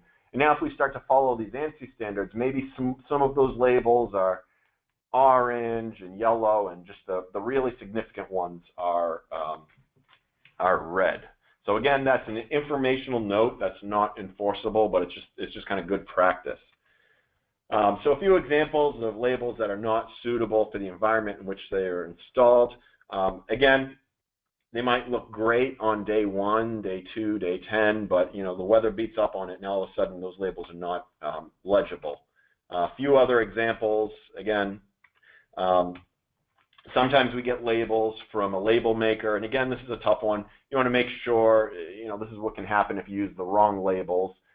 You really want to get labels suitable for the environment that don't peel off. They need to really last the lifetime of the system. Another example there, what you're looking at, those white rectangles used to be red labels. This particular disconnect switch was installed, these two different enclosures are installed on the south side of a house. They were in place for no more than 9 months, and you can see that the sun just bleached both of those labels, and you see the replacement label that was installed. We often get the question, and some utilities will say, we want to see placards rather than labels. Does the code require permanent placards, or labels okay? And the code doesn't specify. They just say suitable for the environment in which they're installed. There's some really high quality labels that are not placards. You need to be careful with the placards if you go to manufacturers or retail locations that don't specialize in outdoor labels, and you get a placard that's suitable for indoor use only. The double-sided tape on it is going to come apart, and again, that placard is going to be white or whatever the initial color is, bleached from the sun. So just be really careful with the equipment and labels that are suitable for the environment. And it's a big issue that we see a lot on these PV systems. So a few examples of the labeling requirements. This is probably one of the only labels that doesn't follow the ANSI standards. And this particular marking, which has been the same for one code cycle now, is basically to protect the firefighters. It comes out of the fire code. We incorporated it into the NEC, but it's going to be 69031 G3 and G4, talking about the DC raceway that's on or inside a building. And what that basically says is raceways, enclosures, or anything enclosing those energized DC conductors need to be marked every 10 feet with the following wording. It has to be this exact wording. We don't see or equivalent anywhere in this presentation, anywhere in this code reference. So it has to say warning, photovoltaic power source. I know in it was probably 2011 NEC and prior, there was some language, caution, solar circuit, and then photovoltaic power source, but it really needs to have that exact warning and these exact colors, white on red, minimum 3/8 capital letters, and it needs to be reflective. Again, that's to protect the first responders. And you see an example of that. A few inspectors hit it with a camera flash, and that's a good way to tell if it's reflective. The next labeling article, I wanted to provide an example in this case before we get into the article. And if you look at these disconnect switches, let's pretend this is not a solar presentation. say, put yourself in the shoes of a first responder and read the wording on these disconnect switches. You see the terminology, utility, disconnect switch, AC. You don't see the terminology solar or PV. So to an untrained person, they might think that this is the utility disconnect or the service disconnect for the building. Obviously, it's probably not. This is probably our AC disconnect. So in addition to these labels that are required by the utility, we really want it to say PV system disconnect, main PV system disconnect, photovoltaic, solar, something on that language. And that's going to be out of 690.13b that basically says a disconnect switch that is for solar needs to be marked as such so we don't confuse it with anything else. Now again, certain utilities might require their own wording, and that's fine, but again, you just want to incorporate solar, PV, or photovoltaic. So here's a few examples of the right markings for that disconnect switch. Again, it's really important to protect the first responders or anybody who's not affiliated with the solar PV system, so they understand that that disconnect is indeed for the solar. Another example, we don't have any changes, but the 690.13b, that's your terminals are energized on the line in the load side, maybe energized in the open position. We didn't see any changes. Maybe new reference 690.13b, I think it used to be 690.17, but that's still the same. Another one where we did see a couple of changes is the 690.53. This is the DC power source, the DC properties. So what you're looking at there is the 2014 requirements. There were 4 or 5 different properties. You look at the label in the upper left, the operating voltage and currents and the maximum voltage and currents. Basically for 2017, they simplified it a little bit. We got rid of the operating voltage, operating current, and now we're looking at the maximum system voltage, the maximum system current, and the third requirement is for DC to DC converters, or what we know as optimizers, also the maximum amount of current. And we often get confused as to what to put down for those values if we're using DC to DC converters. And take a look at the manufacturer's specification sheets. The most common manufacturer in Massachusetts that does DC to DC converters, they have a white paper that they put out that talks about their maximum voltages and currents and what to do with that 690.53 label. So a few changes again to simplify it. Our AC power source label, we don't have any changes. 690.54 on our disconnect switches and AC interconnection. Max AC operating voltage, again, that's going to be whatever voltage we're tied into. Residential, maybe it's 240, maybe it's 208. And then the operating current is the inverter continuous output current. Again, 690.54, no changes. The next label, one of the most important for, I'd say, first responders, is going to be your 705.12b3. Now, take a look where this is. This is in load side connections. So for supply side connections, this label would not necessarily, this particular label wouldn't apply. But this is basically intended for if we're backfeeding this panel board, we need to identify all power sources. So we don't have any specific language it needs to say. It just needs to say, this is one example, dual power source. Second source is photovoltaic system, understanding that the first source might be the utility grid. So just identifying that there's solar PV connected into this panel board. The next label, again, no real changes with this label. We have maybe 1 or 2 words that are slightly different, but this is for our backfed circuit breaker. Again, if we're backfeeding a circuit breaker following option B in 705.12b23, then we need this label. It used to say warning, inverter output connection. They changed that to say power source output connection. Do not relocate this overcurrent device. That language or equivalent, it says. So again, a slight change, but still, you still need that label on your backfed circuit breaker. Hey, it's in the opposite end of the panel. It needs to be here for a reason. So we label it as such. The next label, and this is one that people often miss, when using an AC combiner, again, we're option C, so we have to really pay attention to the options we follow for interconnection and the labeling requirement associated with that option. So for option C, it basically says, I talked about this earlier, the label is worded as such. This equipment fed by multiple sources. Total rating of all overcurrent devices, excluding main supply overcurrent device, shall not exceed ampacity of busbar. So in other words, it's saying it's fed by multiple sources and basically don't add additional loads.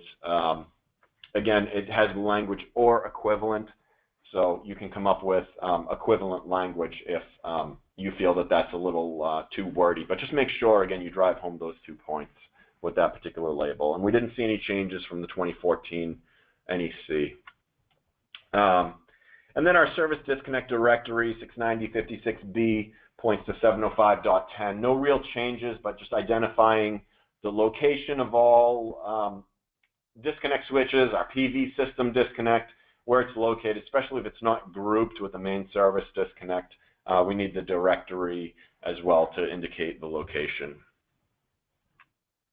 We'll touch upon some violations, some issues with inverters.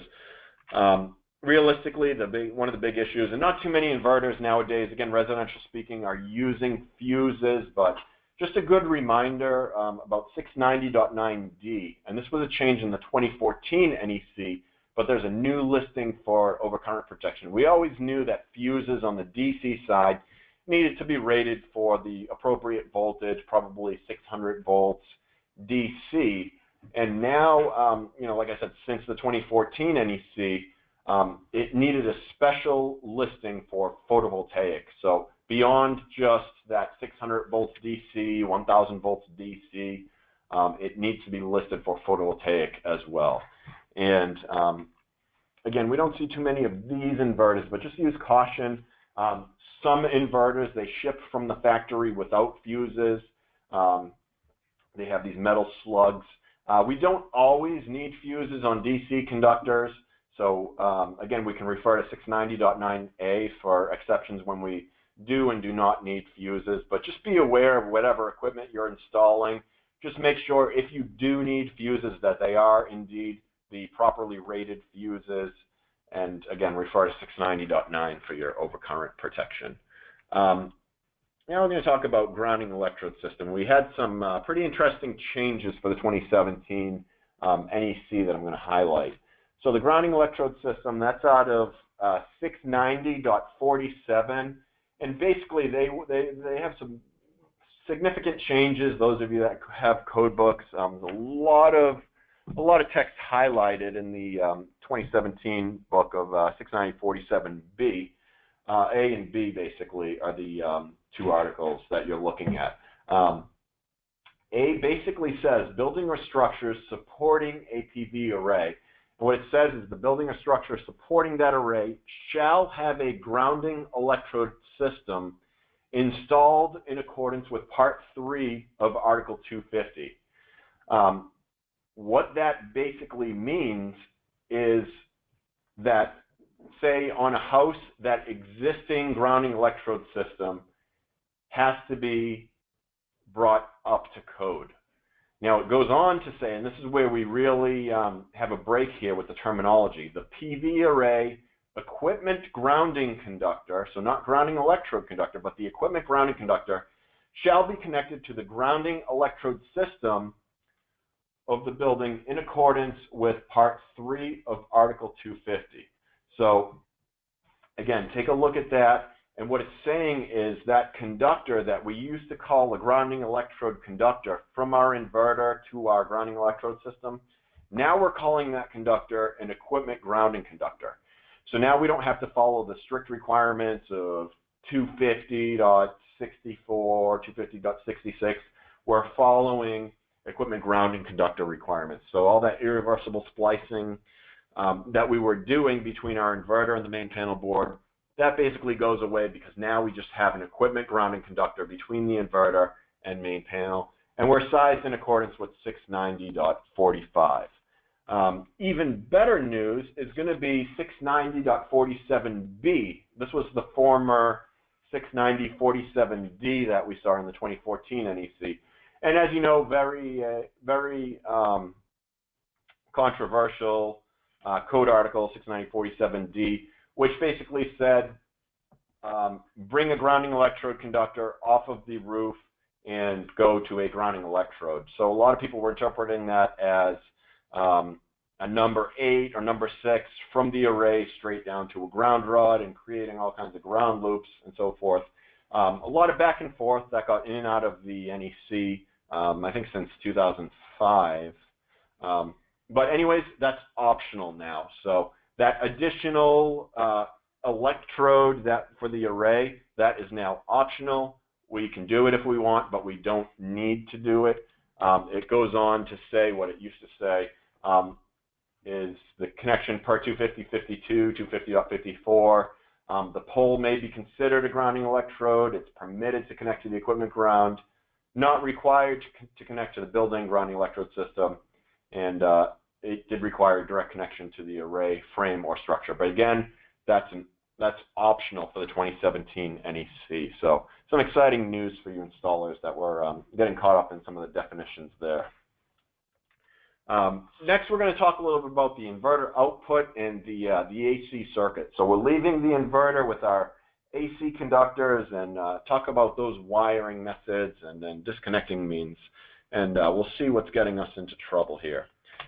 So we did have a lot of changes in 690.15, 690.13, 690.17, all about disconnecting means. We see the term isolating devices, and basically one of the issues, or one of the new changes, is reiterating what 690.15 had said in the 2014 NEC. And basically what it says, isolating devices shall be provided to isolate PV modules, AC PV modules, fuses, DC to DC converters, inverters, and charge controllers for all conductors that are not solidly grounded. Now, if you look at that text, where it says DC to DC converters, and then there's a comma with inverters, there's a typo in the code book, and we're missing that comma depending on the edition of the code book. So just put that comma in there. It showed up in a recent errata that was issued.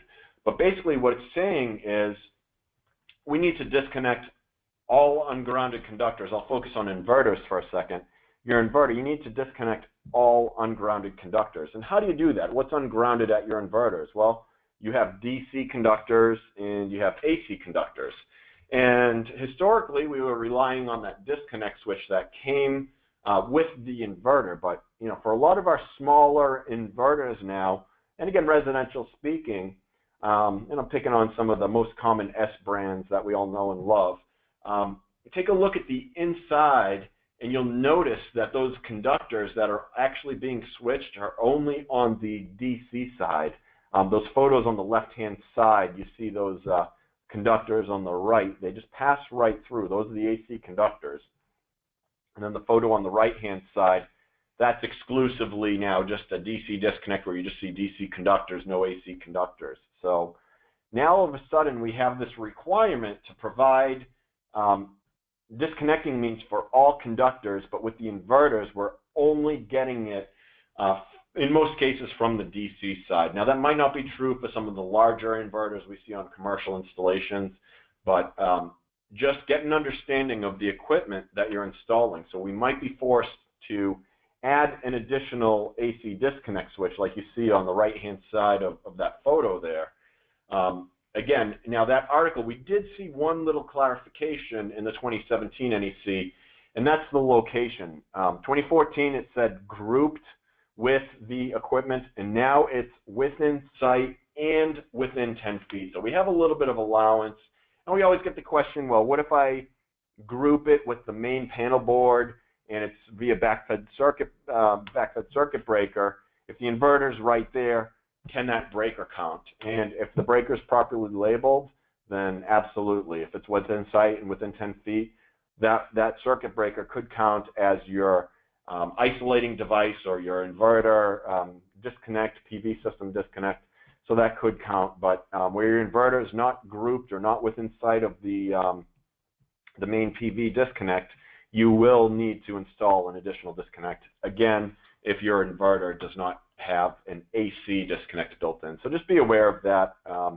it's a real curveball for some installers over the past few years.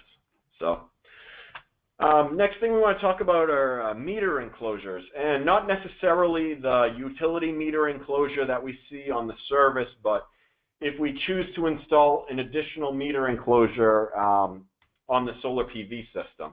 So basically what we're looking at here, we may have a few code violations. So if we just go through them, the most common, again, if we're downstream of the service disconnecting means, which is if you turn off the service disconnect and all of those conductors are de-energized, that's basically sub-main equipment.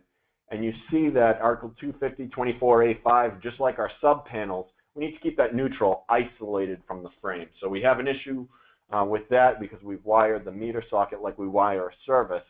So I like to say wire that like you would wire a sub-panel. Keep that neutral isolated at that location if it is on a load side connection or on the load side of the service disconnecting means.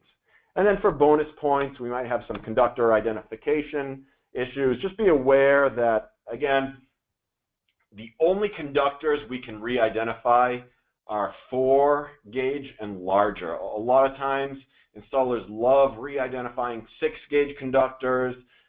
They love re-identifying 8 gauge conductors, but technically, those two articles that you're looking at, 200.6a for grounded conductors, which are U-neutral, and 250.119 does specifically say you need a continuous outer finish for conductors of 6 gauge or smaller. There was a proposal in the mass amendments to reduce that size, but that proposal did not pass. I know it's common practice to re-identify, 6s, maybe 8s, but again, just be aware that the code does want a continuous outer finish for those smaller conductors. We see that often. So you heard it here. Again, you were reminded here, so you've been warned. So another issue with the production meters, what we're looking at here is the terminal ratings. So again, I never used to love reading installation instructions, but you take a look at the terminals on this particular meter enclosure. They're very large for those conductors, which we know an orange NM cable is probably a 10 gauge conductor. That label on the upper left-hand side of this particular meter enclosure, it says line, load, and neutral terminals, number 6 gauge to number 2 watt. And we know that a 10 is not between a 6 and a 2 watt. So we need to increase those conductor sizes, and it doesn't mean fold the conductor over a couple of times to make it larger. Obviously, we need to either put larger conductors in there or use the appropriate meter enclosure with the proper terminals, which they do make. And, again, it's just understanding the equipment that you're installing. So just make sure that you're aware of it. Another fun topic we're going to discuss today is outdoor wiring methods. So a lot of the wiring on solar PV systems occurs outside. And so we really need to follow Chapter 3 with our wiring methods. So let's take a look. So for this example, what I'm showing is we have outdoor raceways, and we have what looks like type NM cable. So non-metallic cable, Article 334, more common known by the trade name Romex, basically, is one brand. But the question is, can we sleeve NM cable in an outdoor raceway? Or, gee, maybe, that paper is going to get wet, so we can strip off the outer jacket, and is that good enough?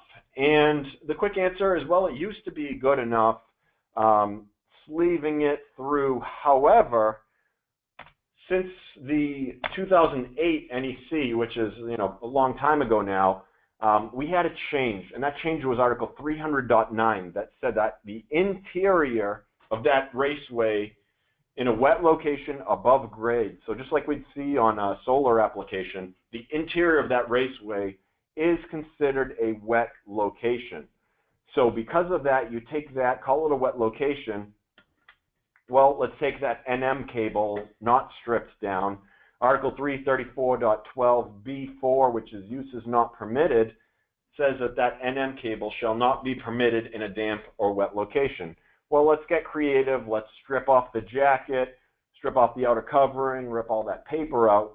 Is that okay? Well, all of the marking on that NM cable was on the outer jacket. So now you used a wiring method. Again, we're talking inside the raceways that does not comply with Article 310.120, which requires our conductors to be marked with the type, the size, and a whole list of things. So at that point, that NM cable has become an unlisted wiring method. Now, obviously, you strip the conductors when you terminate inside of an enclosure.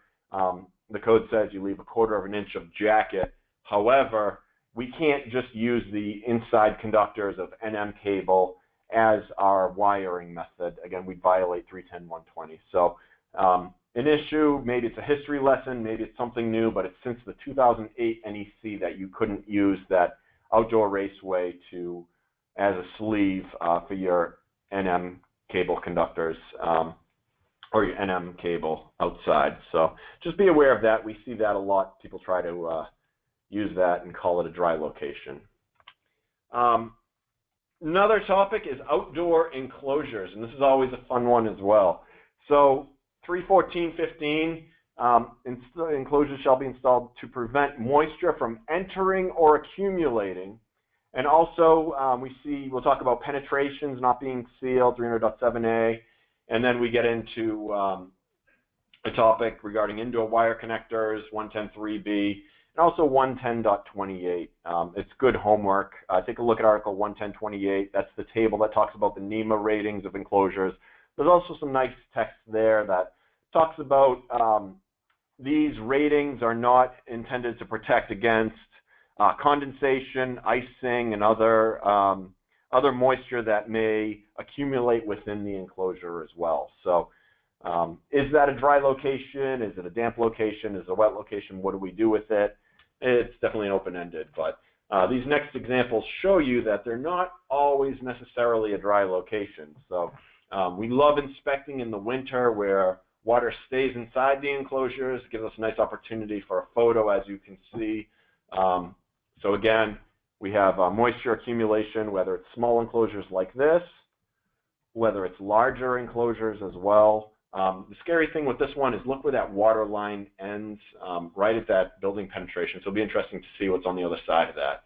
So again, just be aware. So what do we do in this situation? Well, identify how the water is getting in and accept the fact that moisture is most likely always going to get into these enclosures. So give it a place to drain. And that's, by drilling a weep hole or an approved drainage opening. And, Article 314.15, since the 2014 NEC allowed approved drainage openings no greater than 1/4 of an inch to be installed. And prior to the 2014 NEC, it's been a Massachusetts amendment. So it's not something nice out of the Mass Code. It always allowed us to drill a drainage opening or multiple openings depending on the type of enclosure. There's a slight change for the 2017. It establishes a minimum size no less than 1/8 of an inch. And, I'll look at the drill bits in my toolbox, and all the drill bits smaller than 1/8 of an inch are all broken, so I don't have to worry about that. But again, you want between 1/8 of an inch and 1/4 of an inch. It's permissible to install an approved drainage opening in this type of enclosure. And just a few other examples of enclosures that have moisture built up.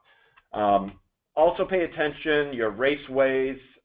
Again, this particular one, you see an open end facing up. Maybe it's fine today, but as snow accumulates and snow starts to melt, unfortunately that's arranged to drain right into the enclosure instead of right out of the enclosure.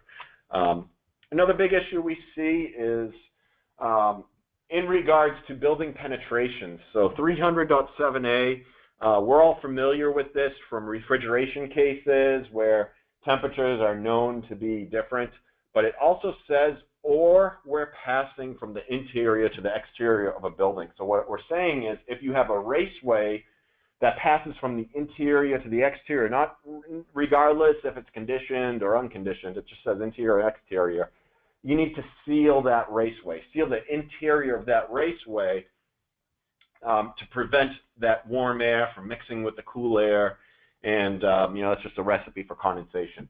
What do you use to block that airflow? What do you use to seal that? There are a number of products that you could use, but the take home here is you want to make sure whatever you use, it's listed for an electrical application. Whether it's a silicone, whether it's a duct seal, you want to be careful because there's some silicones, some fast-drying foams that contain acetone. If they contain acetone, acetone and wire insulation don't play well together, and you might damage that conductor insulation over the lifetime of the installation. So again, just make sure whatever you use to seal that opening is indeed rated for an electrical application. Another issue with electrical enclosures is in regards to conductors entering the enclosures. You want to make sure the conductors are properly secured to the enclosures. Photo on the left-hand side, you don't see any connectors, and the photo on the right-hand side, they installed the connector, but they're missing that rubber gasket. So just be aware of 314.17 as well. Another common issue we see has to do with bonding the raceways. Now, what do I mean here? Let's take this particular example. You have a non-metallic wiring method outside. Maybe you have a PVC raceway, and then we're bringing those DC conductors inside the building. So we know that 690.31 says that for DC conductors, they need to be installed in a metal raceway or MC cable from the point of penetration inside a building to the first readily accessible disconnecting means. So you have a metal raceway, you have PVC on the outside, and you're coming into a plastic inverter enclosure. And so what you have is a 250.4 violation. You have that metal, plastic at both ends, that metal's not properly bonded. So that's just an example. Just be aware if you're using a metal raceway that's terminating to plastic enclosures, make sure that you're properly bonded. You bond that raceway. Bonding bushings is always a fun topic, but a lot of people like using bonding bushings to bond the raceway. If those bonding bushings are used exposed to the elements, exposed outside, a lot of our common bonding bushings are not listed for outdoor use. So those photos on the left-hand side, the lower left in that center photo, you can see that center lug, that center set screw is already reacting with the copper. That's probably been installed no greater than a month, I'd say. You see some reaction there because that bonding bushing isn't suitable for outdoor use. What you see on the right-hand side, those coated bushings are examples of corrosion-resistant bonding bushings. So if you come into that situation, it's a very common violation. How can we tell if it's a violation if, again, it's nice and shiny?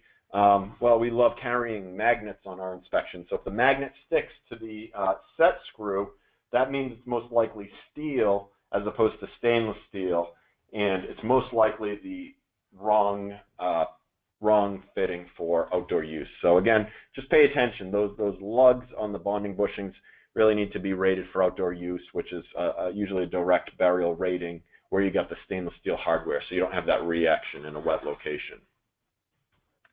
And also just pay attention to dissimilar metals as well. We see some issues that, again, that bare copper, you know, it's a love-hate relationship, but when used inside outdoor enclosures, we see some reactions sometimes.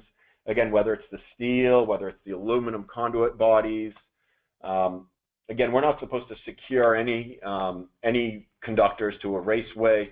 In particular, that bare copper, it's going to react with that metal raceway. A few examples of that, metal hardware. So just be really careful with that bare copper. Last topic of the day is rapid shutdown of PV systems on buildings. We had a ton of changes in the 2017 NEC with rapid shutdown, and we'll highlight those. So as we know, 690.12 is basically PV system circuits on or in buildings shall include rapid shutdown function, 690.12A through D. So we saw this first in the 2014 NEC, intended to protect first responders, and at the time the proposal was module level shutdown, but the compromise in 2014 was combiner level shutdown. So let's establish an array boundary and shut down the conductors outside of this boundary. Well, now we're basically heading back toward module level shutdown for 2017. So we saw a lot more strict requirements. So 690.12a talks about the controlled conductors. The requirements for controlled conductors shall apply to PV circuits supplied by the PV system. So they're very specific, talking about the PV system and not energy storage or any other DC conductors in the system. 690.12b talks about the controlled limits, and the array boundary is defined as 1 foot from the array in all directions. So B1, again, we're establishing that boundary. So what used to be 10 feet from the array is now down to 1 foot. And that's really important. Residential, commercial, I think we're going to see some issues complying with the array boundary on flat roof installations that have multiple arrays. Again, you have 1 foot outside every array. So, you know, you should really consider the planning on how you're going to comply with rapid shutdown if you have more than one array on the roof and DC conductors leaving that array boundary. We saw the code requirements tighten up a little bit inside a building. It used to be more than 5 feet inside a building, and we lost a couple of feet. Now we're showing more than 3 feet inside a building. So we're establishing the boundaries in 690.12b1. The same requirements, under 30 volts within 30 seconds. Mass Electrical Code 2014, it was under 30 volts within 10 seconds. And I didn't see a code change in the mass code. So basically we're following the national, which is we've got 30 seconds to drop those conductors outside of the array. We've got 30 seconds to drop them below 30 volts. And that's measured between any two conductors and any conductor and ground. This is the big change, and I think this is really going to affect commercial installations, because residential right now, most installations are complying with this by having module level electronics, whether DC to DC converters, whether microinverters. But this particular change, 690.12b2, is effective January 1st, 2019. So just be careful with the dates we take out our electrical permits as we get closer to this date. And what this says is within that 1 foot array boundary, one of the following: array conductors shall be listed and field labeled as rapid shutdown, but more so, controlled conductors are limited to 80 volts within 30 seconds. So if we take a look at this particular system, this might be a 1,000 volt DC system, that inverter, okay, maybe we're a little outside the array boundary. So for 2017, we move it within that 1 foot array boundary, but during rapid shutdown, within that array is still 600 volts or still 1,000 volts. What this is saying is within that array, we need to drop that voltage down to 80 volts. And we also see an exception for arrays with no exposed wiring, maybe solar shingles. So just be aware of this change. I think it's going to be pretty significant for the larger installations that do not currently use, I'll say, module level electronics. The initiating device, another really big change, especially we see for residential. Initiation device, now we have some guidance. It shall be one of the following: the service disconnecting means, the PV system disconnecting means, or a readily accessible switch that plainly indicates whether it is in the off or on position. And then we have the same rule that we see throughout the code, not more than 6 disconnects. The big change here is that initiation device, again, effective January 1st, 2017, effective now, for 1 and 2 family dwellings, that initiation device needs to be located outside. We didn't see any Massachusetts exceptions for that, that code article. So just be aware, if you're utilizing, say, the DC disconnect as your rapid shutdown initiation device, if you have a particular system, that might mean that inverter needs to be located outside. But again, follow the inverter installation instructions and understand what you're using as the rapid shutdown initiation device. So maybe it's the AC disconnect that can activate rapid shutdown, maybe using microinverters, but just be aware of that change. It's really significant for the installations that we do and that we see in Massachusetts. 690.12d goes on to say the equipment that performs rapid shutdown shall be listed for providing rapid shutdown protection. In other words, we can't just have our own cardboard box solution with a bunch of components, call it rapid shutdown, and be done with it. So it needs to be listed for that application by a nationally recognized testing lab. So the most common microinverters that we see installed, the most common DC to DC converters or optimizers, those are currently listed to provide rapid shutdown protection. They meet the listing, but just be aware of that. You know, you want to look for that listing as well. Another little change here about the label that we need for rapid shutdown. We're in 690.56C3. That rapid shutdown initiation method, maybe it's the photovoltaic system disconnect. It needs that same label with the requirements like we saw. Minimum 3/8 caps, white on red, reflective, even from microinverters. That AC disconnect we're using for microinverters, that's most likely going to be your rapid shutdown initiation method. Needs to be that red reflective label. And again, 690.56C3. The last label, and again, this is in effect now, that we need for rapid shutdown is this new requirement. This is 690.56C1, either A or C1B. And basically we see two labeling requirements. There's a yellow label and a red label. The yellow label reads, turn rapid shutdown switch to the off position to shut down PV system and reduce shock hazard in the array. So if your rapid shutdown method reduces the shock hazard, so 80 volts or less within the array, so most likely your module level electronics, then you would use the yellow label in C1A. If you utilize your traditional 2014 rapid shutdown, where the conductors within the array are still at that high DC voltage, then you would use the red label. And again, that system is only going to be allowed up until the end of 2018, because January 1st of 2019, we see that requirement where we're going to be forced to have that, basically that yellow label. So the residential installations that have module level electronics, I see mostly the yellow label being utilized.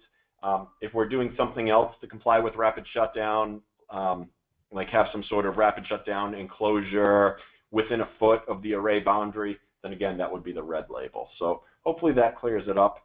And that basically brings us to the end of the presentation. So what we have here are additional resources for the installers, for your installers about our inspections. And we also put together a nice document for your customer. So if they're wondering why a system's getting inspected, we have a great document that you can download as well. This presentation will be available. It has been recorded, will be available online, and we also have an additional guidance document that I believe is posted today as well.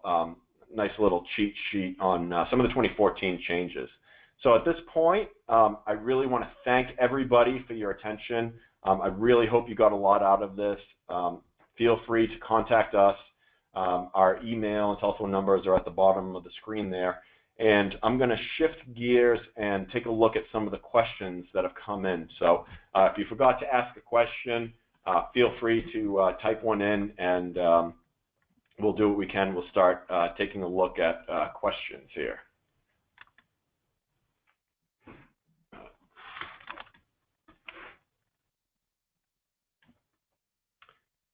Okay.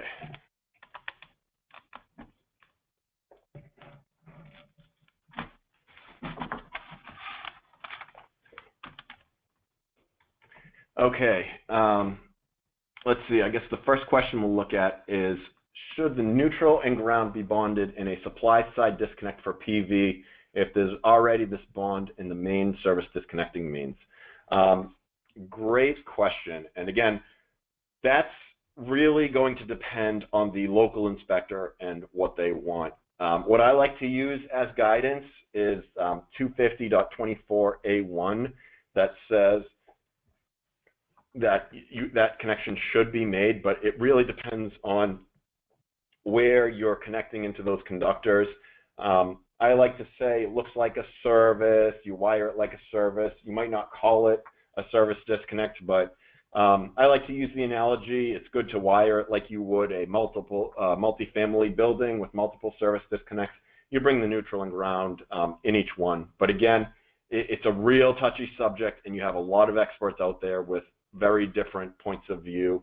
So my best advice is really talk to the local inspector. I wish I had a better answer, but I just don't see enough guidance in the NEC.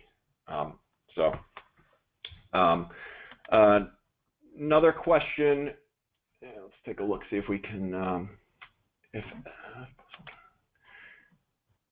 so it's in regards to feeder taps, and it basically says if F plus 125% of R required, is F plus 125% of R required, even if this section of conductor is a tap rule length or less and protected by a downstream overcurrent protection. So the question, again, maybe I can jump into the slide here. We'll try to get high tech and shift to the appropriate slide. It's not too far into the presentation, but it's in regards to the feeder taps. So I'll get to that slide. Bear with me just a second here as we get in. So basically, the question was, in this particular slide, I'm saying that if you're making a feeder tap connection, if you're connecting into the feeder, you need to increase that conductor size and increase maybe that panel board size if it's a main lug panel. That is one option. It might not be the best option. And so to answer your question, your next question was, can we just provide overcurrent protection? And most likely you can, and that's going to follow option B. Instead of increasing any conductors or any ampacity, just add that circuit breaker right there, or add that overcurrent protection so that you're properly protected, you're not increasing any conductors. And again, that's going to be in 705.12 B21, either option A or option B. So hopefully that was the answer to that. Another question, kind of an interesting one. Do you have to bond the L feet, like easy feet? That's going to basically be, we're going to go back to the definitions. So the L feet, do those need to be bonded, or is that already bonded? And it all goes back to probably Article 250.4. If that's considered likely to become energized, then it may need to be required to be bonded.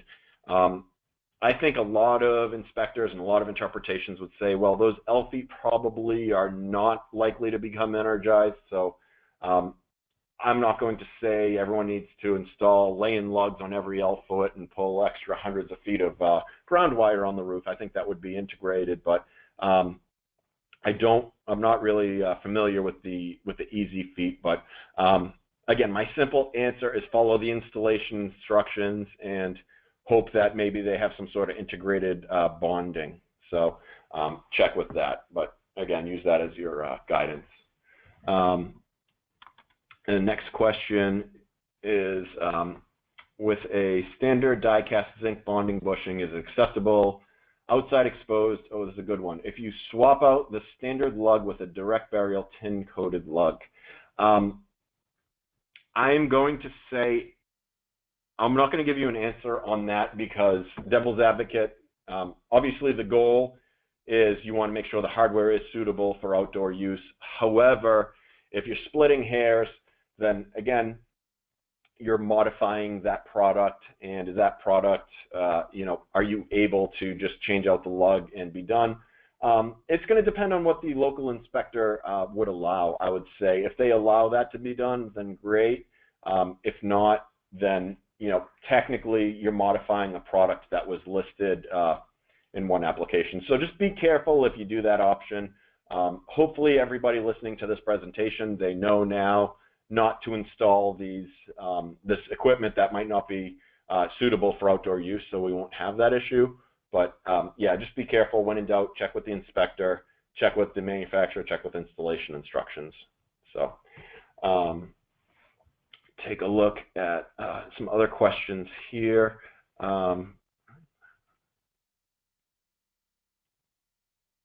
Is there a program plan for a program to routinely conduct inspections for PV systems Think of similar to how HVAC systems are serviced yearly.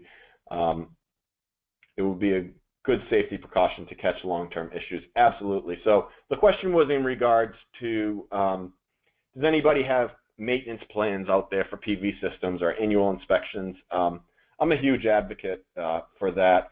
Obviously, it costs a little bit more money, but as you can tell from the slides, the weather, the environment really beats up on these PV systems. So it might be something nice for you installers to think about, offering some sort of maintenance plan or annual inspection of these, because the last inspection might just be from the local inspector, and then the system never gets looked at, and you can tell what could affect the PV system. So it's a great idea. I know some companies do have some sort of maintenance plans and annual or inspections after the fact, beyond a tail light warranty or anything like that. But really great idea for periodic inspections. So I don't know, Kelsey, do you see any other questions? I think that is it.